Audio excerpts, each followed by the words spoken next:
What's up everyone, thanks for checking out this video. Today's video is going to be covering two guitar chord progressions that work really well in lo-fi hip-hop, neo-soul, jazz, R&B, that sort of vibe. So there's going to be a more bright, upbeat, jazzy one and a slightly more moody, emotional chord progression as well, so I'll break them down for guitar. I'll demo them in a second and I'm also playing in the background now. And thank you to DistroKid for sponsoring this video. I'll mention them a little bit later in the video, a big thank you for the support. And lastly, apologies for not uploading much content at the moment.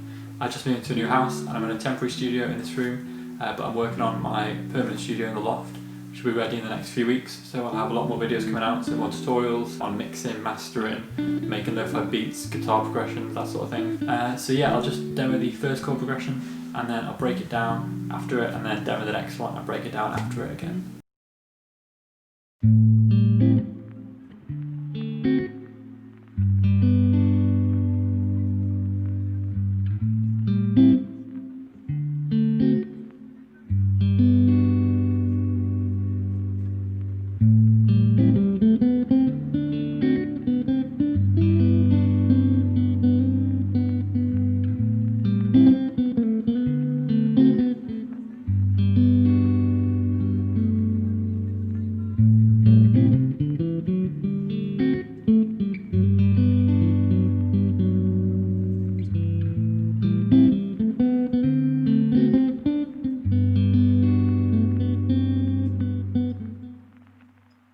So yeah, that was the first progression.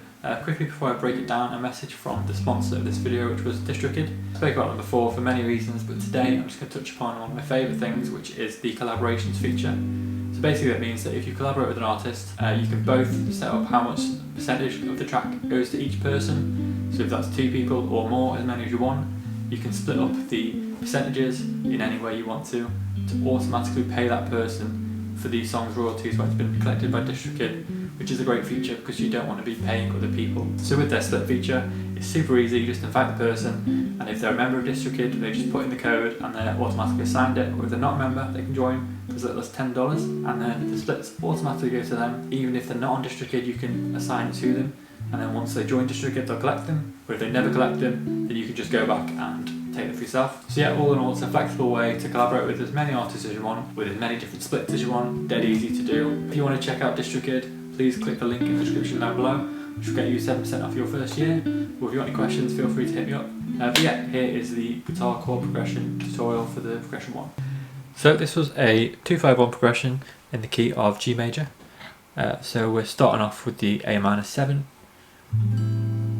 to the D7 over to the G major 7, or the 2, the 5 and the 1. I was playing this at 65 BPM, and yeah, it works really great in lo-fi, and obviously it's a massively common chord progression in jazz, R&B, neo-soul, that sort of thing.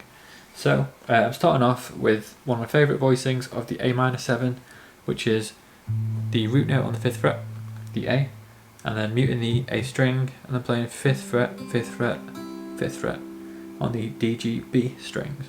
Obviously you can play the 7 as well on the A string if you want to. I prefer just playing it 5th fret, muted, 5th fret, 5th fret, 5th fret, 5th fret. You can also play it with the fingers, but if you don't want to use the thumb, just get your index finger at the top. But yeah, I prefer with the thumb. And obviously I'm playing with my hand, so I'm strumming sort of like an offset strum arpeggio thing, rather than just a... So I'm just light with a little tap if you want to, and moving over to the D7, which is this time muting the E string, playing the 5th fret on the A string, 7th fret on the D string, 5th fret on the G string, 7 on the B, and then 5th on the E. So A minor 7 to D7,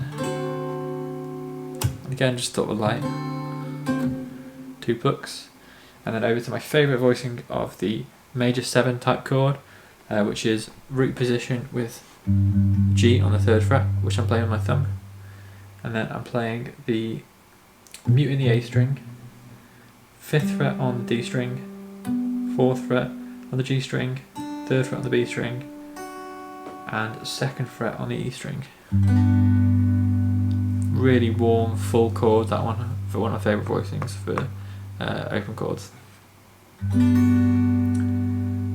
This one obviously is going to be tricky if you can't play with a thumb, in which case you go for a simpler major 7 voicing. That voicing is one of the reasons why I love this chord progression. So as I say, alternatively you could say play with the G root on the 10th fret and play the major 7 like this.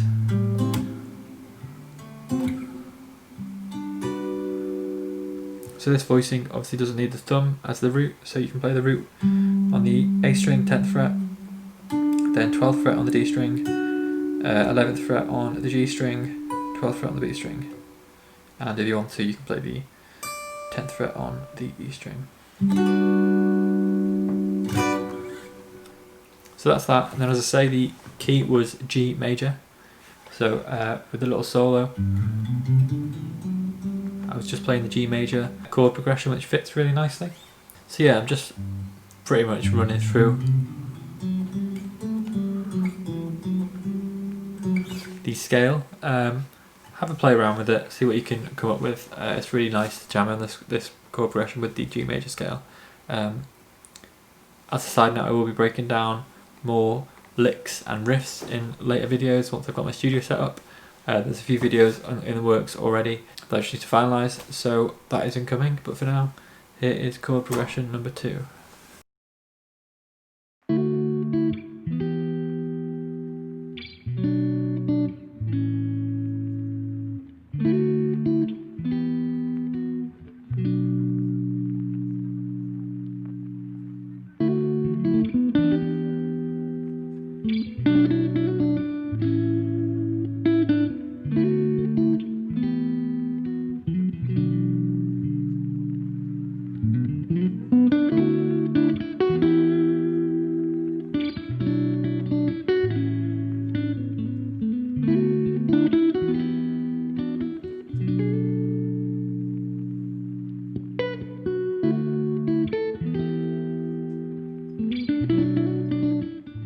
So this chord progression is quite a simple one in that it doesn't include any fancy extended chords, just simple 1, 5, 3 voicings. So the first chord is the D, playing the D, the A and the F sharp. So that's 5th fret on the A string, 7th fret on the D string, no G string, and 7th fret on the B string. And the way I play this is I'll play the chord and then I'll hammer off the B string from the 7 to the 5, so from the F sharp to the E, like that, and then go to the next chord, which is the E minor. So that's muting the E string, 7th fret on the A string, 9th fret on the D string, muting the G, 8th fret on the B. So that's the E minor with the E, B, G. So the D to the E minor.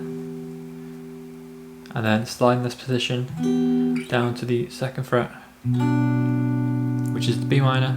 Again, the same position, 2nd fret on the A string, 4th fret on the D string, and then 3rd fret on the G string, on the B string, sorry.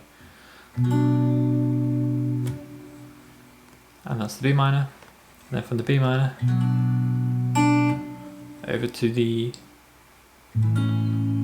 A major, which again is the same position, but we're shifting it up to the root on the E string, which actually makes it just a major triad over on the A. So the root on the A, 5th fret E string, 7th fret A string, muting the D, and 6th fret on the G string. So put that together, we have D, E minor, B, A. And I'm sort of just strumming them slightly offset again, so starting with the E, but playing it quite close together. And that's the first loop round, and then it goes again. D, so the D sus2 taken off the pinky, so the E minor, and then it just finishes on a B minor, so 7th fret on the E string, 9th fret on the A string, mute the D, 7 on the G. just sort of have a bit of tremolo on that. And then for soloing, just think of the minor pentatonic box with the first position on the 7th fret.